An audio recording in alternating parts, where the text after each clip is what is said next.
Lors de notre dernière émission Les Échos de la Finance, nous avons abordé le problème des LACOU, mais sous l'angle de LACOU comme unité de production. Nous avons volontairement laissé de côté l'aspect mystique des choses, ça nous aurait entraîné trop loin, et nous ne sommes pas spécialistes dans ces questions. Nous avons reçu pas mal de courriers et pas mal de questions ont été posées. En particulier, on a des téléspectateurs qui ont voulu savoir ce que notre ami William Savary, qui est présent encore une fois ce soir sur le plateau à mes côtés. Bonsoir William. Bonsoir Serge, bonsoir Haïti, bonsoir Métropole, bonsoir tout le monde. Les gens qui ont voulu savoir en particulier qu'est-ce que M. Savary entendait par le communisme primitif. Car c'est vrai que les LACOU, c'est une forme de communisme dans ce sens que communisme commun, tout est mis en commun avec un chef. Alors William, on répond à cette question. C'est quoi le communisme primitif? Premièrement, il faut au prime abord que l'on fasse une mise en contexte. La notion de communisme primitif, c'est une notion qui dérive du matérialisme historique. Donc c'est une interprétation philosophique de l'évolution des relations humaines, de l'évolution du monde. Une définition marxiste? Bon, je ne dirais pas marxiste parce que Marx, effectivement, a argumenté dans les années 1800, dans l'idéologie allemande, qu'effectivement, qu'il y a eu que les relations humaines sont surtout basées sur les rapports matériels, les rapports économiques, et avant d'arriver à ces rapports, qu'il a étudié pour le rapport de la société capitaliste ou le salariat, que la société capitaliste a été précédée d'une part par la société féodale. Oui, si vous voulez, l'émergence de la bourgeoisie qui a donné la société capitaliste a été précédée par les relations féodales. La féodalité. Et avant la féodalité, il y a eu l'esclavage, et avant l'esclavage, il y a eu le communisme primitif. Donc, le communisme primitif, en ce sens où tous les actifs de la société, le travail, le produit du travail, tout ceci a été réalisé pour le bien-être d'un ensemble, ce qu'on appelle l'intérêt général. Mais il faut souligner tout de suite que, selon l'énoncé du matérialisme historique, ce sont des étapes que le monde a connues et qui ont donné qui ont germé également, donné naissance également à leurs contradictions, à leurs contraires, et qui a permis à d'autres formes de sociétés d'émerger. Mais il se trouve que toutes les sociétés en général qui ont émergé, même dans les pays capitalistes que nous avons aujourd'hui, vous allez rejoindre, par exemple, le système de biens en commun. Il y a, par exemple, dans les pays comme les États-Unis, la France, les pays avancés, il y a les programmes sociaux, les programmes de bénéfices sociaux qui sont assumés par l'État et qui sont financés pour le bien-être général. Et il y a aussi la sécurité sociale, c'est ça. Il y a également des relations qui rappellent la féodalité. Parce qu'il y a beaucoup de relations qui existent à l'intérieur des entreprises même, qui établissent cette relation de dépendance entre le patron et les ouvriers, et qui rappellent la situation de la féodalité. Oui, d'ailleurs, cette question-là, il y a eu des tas de tentatives pour lutter contre ce rapport particulier, rapport patron-ouvrier, et à mon sens, je ne sais pas si vous l'économiste, êtes d'accord, une des meilleures réponses à cette question, c'est ce que De Gaulle avait voulu faire, qui est la participation des ouvriers au capital des différentes sociétés. Oui, maintenant, oui, et c'est bien dit. Pourquoi? Parce qu'il n'y a pas vraiment une cassure entre un système économique et un autre. Il y a plutôt continuation, il y a prolongation, et il y a coexistence. Hein? Donc, il y a des États voulus, d'ailleurs, autant que je me rappelle, de l'époque où j'étudiais Marx, le capitalisme est un passage obligé avant d'arriver au communisme. En fait, c'est vraiment là où je veux arriver. Okay. La conclusion que le capitalisme soit un passage obligé est effectivement basée sur la notion que toutes les sociétés, toutes les formes, les modes de production donnent naissance à leur contraire, à leur antithèse. Donc, la société qui est soi-disant dite communiste primitif a donné naissance à son antithèse. La société féodale a donné naissance à son antithèse. Donc, c'est vraiment évolutif. Mais si on admet, par exemple, que la société, par exemple, si on prend les sociétés traditionnelles de l'Afrique, dont l'organisation sociale, l'organisation économique a été une organisation basée sur le bien collectif, donc ça veut pas dire pour autant que ça va nécessairement donner une société capitaliste. D'accord. Hein? Donc, c'est pas figé que, et non plus, c'est pas une règle cardinale, c'est ça, que les sociétés doivent... en progressant, doivent également casser le lien entre ce qui les a précédés. Hein? Donc le communisme primitif, il faut vraiment concevoir que c'est l'ensemble des activités socio-économiques qui se font pour le bien-être collectif d'une communauté, d'une nation ou d'un groupe de gens en particulier. Et c'est ce qui, selon vous, caractérise aujourd'hui l'organisation des LACOU. Maintenant, il faut faire très attention quand on le dit. Pourquoi? Parce que je ne veux pas que les gens pensent que les LACOU représentent des cellules communistes. Hein? Parce qu'il faut bien comprendre que la notion de cellules communistes, c'est une notion qui est doctrinaire et politique. Qui est doctrinaire et politique. Oui. Hein? Alors que la notion de l'ACOU comme des entités où le bien est maintenu en commun, c'est leur nature, c'est culturel. Voilà, oui. Hein? Et maintenant, c'est très important de faire ce distinguo. Maintenant, il faut dire aussi que ces notions ont été explorées par plusieurs autres personnes avant nous. Il y a Amilcar Cabral qui a mené la révolution en Guinée-Bissau.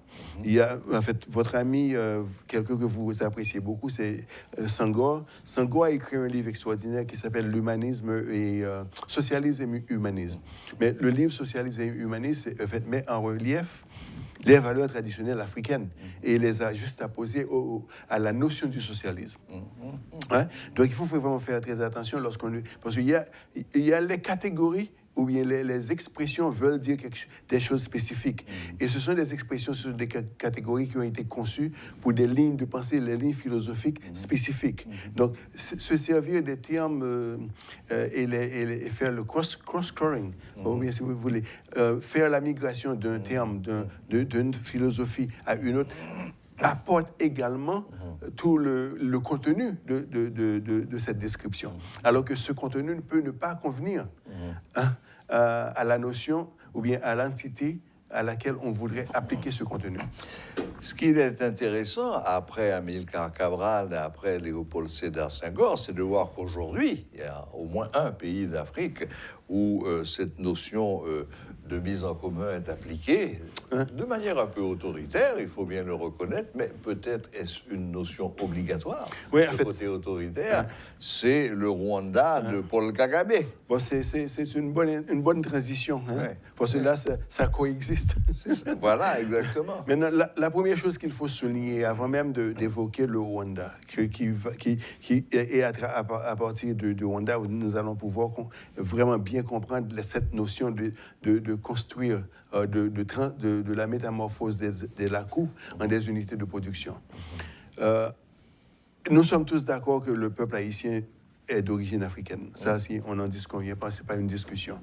Mais pourquoi le peuple haïtien doit rester attaché à la tradition africaine? C'est parce que, en fait, en le faisant, on retient comme acquis plus que 1000 ans de civilisation, plus que 5 000 ans de civilisation. Et ceci est l'acquis cet acquis vous permet d'explorer dans la tradition ce qui est encore africain, qui pourrait être utilisé dans l'épanouissement aujourd'hui. C'est ce que M. Kagame a fait.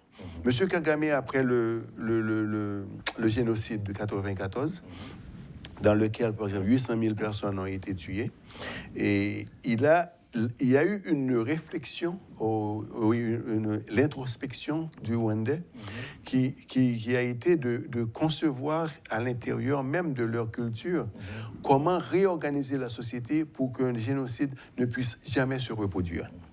Et pour cela, génocide entre les Hutus et les Tutsis. c'est ça. Et pour le faire, ils se sont repliés sur les valeurs traditionnelles, d'où la notion de l'organisation communale. Et l'organisation communale qui est basée sur leur tradition, parce que ils ont une tradition royale, où d'abord il y a eu le roi, et le roi, lui, est assisté, par exemple, ils sont très forts dans l'agriculture, il y a eu quelqu'un qui s'occupait de l'agriculture, quelqu'un qui s'occupait des bétails pour l'élevage, quelqu'un qui s'occupait du travail. Donc, et ces gens-là, en dessous d'eux, il y avait d'autres ce qu'on dirait nobles, dans leur tradition, qui, eux autres, remplissaient les fonctions de conseillers. Et plusieurs des gens qui ont été alloués à divers services, beaucoup d'entre eux étaient des gens dont l'une des fonctions, c'était la perception des impôts et aussi le recrutement de soldats pour l'armée du roi. Donc, maintenant, il y avait déjà cette structure, cette hiérarchie. Très hiérarchisée. Maintenant, la question, c'est comment se servir de cette hiérarchie dans le contexte de 1994 et comment s'en servir pour résoudre le problème de génocide. Parce que selon les Rwandais, avant la colonisation, et les groupes ethniques, les Rwandais, les Tutsis, les Hutus, et il y a un troisième groupe, je ne m'en souviens plus, et coexistaient. Et les Tutsis étaient les gars qui avaient les richesses, qui avaient les bétails. Les Hutus, et c'était les gars qui étaient très forts en agriculture. Et il y avait l'autre groupe, je m'en souviens, qui faisait le lien entre le tout. Et aussi, il faut souligner que le Rwanda, les Tutsis, la langue rwandaise, c'est une langue bantou. C'est-à-dire que ce sont des gens qui ont d'origine bantou, qui ont une tradition religieuse qui est basée sur les cultes aux ancêtres. Donc, lorsque vous voyez tout ça, c'est pas trop loin du vaudou. Et maintenant, une fois structuré, ce que M. Kagame, le Rwanda a fait, c'est vraiment de prendre cette structure hiérarchique. Et on prit ce qu'on appellerait, si vous voulez, un noyau. Et ce noyau, ils se sont décidés que ce noyau serait constitué de 200 personnes. Donc, c'est comme dire qu'un Lakou serait constitué de 200 personnes, ou 200 foyers. Et à l'intérieur de ce foyer, il y a un chef. Et la responsabilité de chef, c'est la responsabilité des membres de ce foyer. Donc, c'est ainsi qu'ils ont organisé la justice, parce que, en fait, la production, la distribution, l'éducation, la santé. C'est pourquoi, si jamais vous écoutez des reportages sur le Rwanda, ils vous disent, par exemple, qu'il y a 100% de scolarité au Rwanda. Mais c'est parce que ça se fait au niveau de ces entités-là. Au niveau de la santé, la disponibilité des soins de santé à l'intérieur du Rwanda, c'est quelque chose d'extraordinaire parce que tout le monde est couvert. Donc, et c'est à travers cette structure qui est répandue à travers le pays que le Rwanda trouve la réponse à la question du génocide. Et aussi à la question de le nettoyage, comme nous l'avons évoqué. Toutes les décisions qui sont prises au Rwanda sont basées sur cette structure. Et il y a aussi, du côté juridique, ils ont récupéré le droit coutumier. Et le droit coutumier a été mis à jour et intégré dans leur code juridique.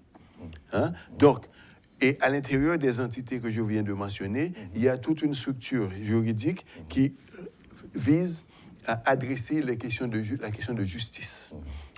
Donc, c'est vraiment un autre élément de cette organisation, de l'usage qui peut être fait de la Cour. Oui, mais il y a quand même 2 points, je crois, sur lesquels il faut un petit peu insister. C'est que M. Kagame, d'abord, est un homme d'autorité. Heureusement. Ah bon, oui, nous Parce que sommes tout à fait d'accord. pour réaliser des trucs Voilà. pareils, il faut des hommes d'autorité. Il faut des hommes d'autorité, Absolument. mais ce qui caractérise aussi Kagame, c'est que certes, c'est un homme à poigne, comme on dit, un homme d'autorité, mais c'est un homme qui est parfaitement juste et équitable. Bon, Ça, c'est un. Et l'autre chose aussi très importante, et qui, moi, m'avait choqué quand je l'ai appris, c'est que parmi ses premières décisions, ça a été de fermer tous les lieux de culte, quelle que soit la religion. bon, mais aussi il a, Oui, mais il a c'est aussi important, exigé, il a aussi exigé que tous les gars qui se promeuvent comme des porteurs de la parole de quelle que soit la religion, aient au moins une maîtrise Dans leur religion. dans leur religion. Bon, Pas tant dans mieux. leur- mais une maîtrise de la théologie. Ah, ok, oui, mais théologique, enfin, dans la théologie de chacun. Bon, oui. Ok. Au fait, il existe une théologie dans le vaudou? Absolument. Ça reste, je vais répondre à cette question différemment. Hein? Il y a eu dans le christianisme le mouvement de Martin Luther qui est le mouvement de la réforme du christianisme. Ouais.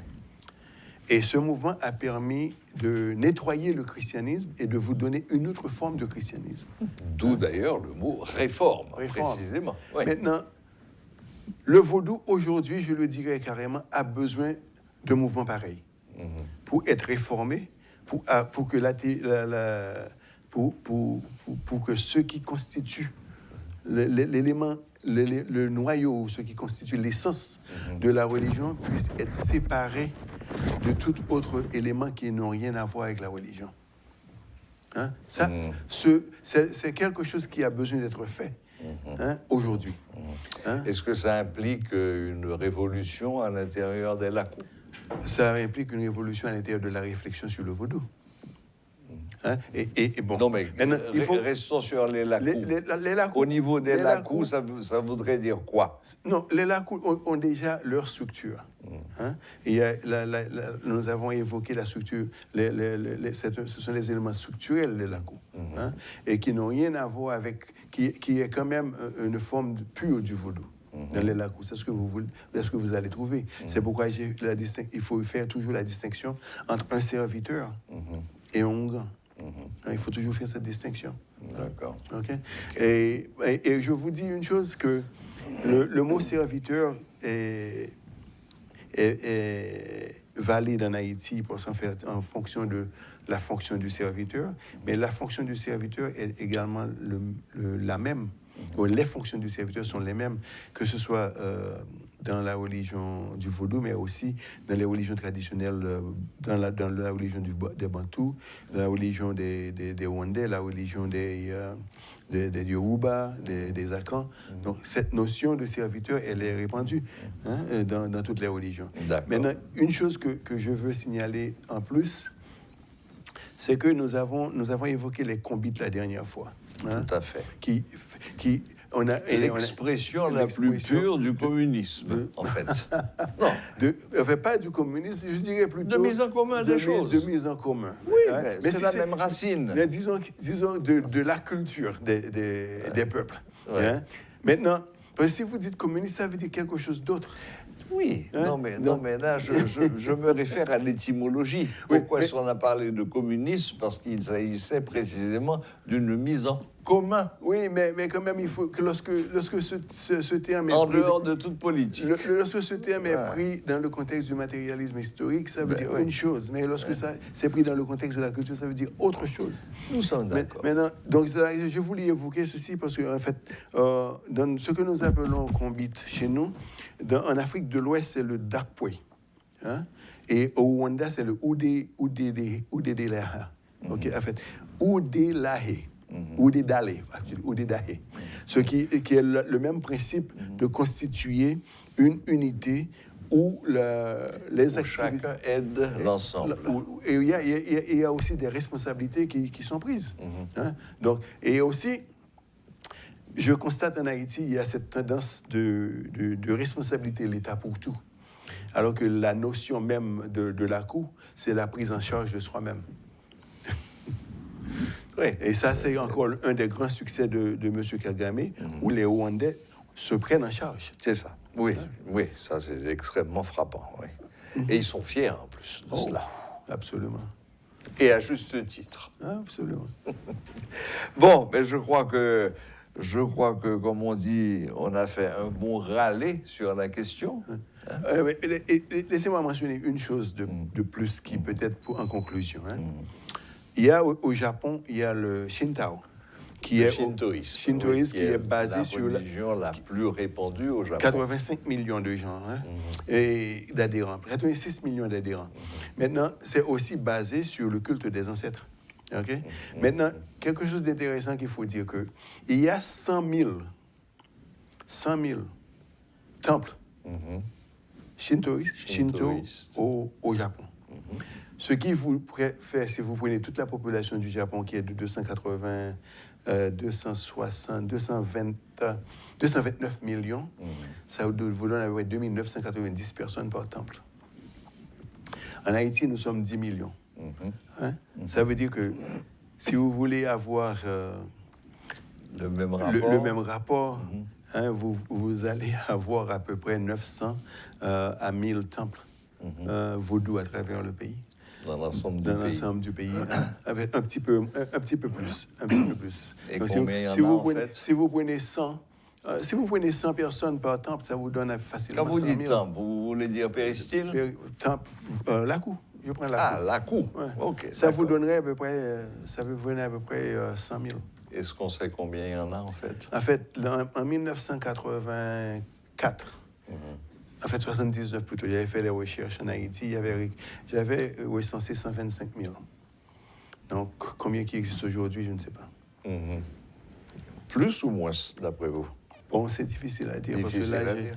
Pourquoi? Parce que je ne suis plus aussi engagé dans les recherches de la cour. Maintenant, ce que je fais surtout des recherches sur l'organisation du travail, l'organisation de la production et les recherches structurelles, les relations sociales dans la cour. Et donc, très bien. C'est pas le même genre de recherche. Donc, mais aussi, je fais ce que j'aime dire, c'est des recherches historiques dans les lacous. Par exemple, l'un des travaux que je fais qui n'a pas encore été publié, c'est de retracer l'origine historique des chants qui sont dans le vaudou.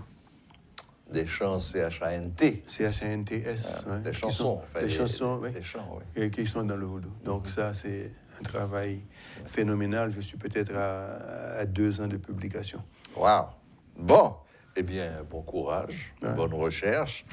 Et puis, voilà, bon, je crois qu'on a répondu aux gens qui nous posaient la question. Et on est même allé plus loin dans tous ces principes.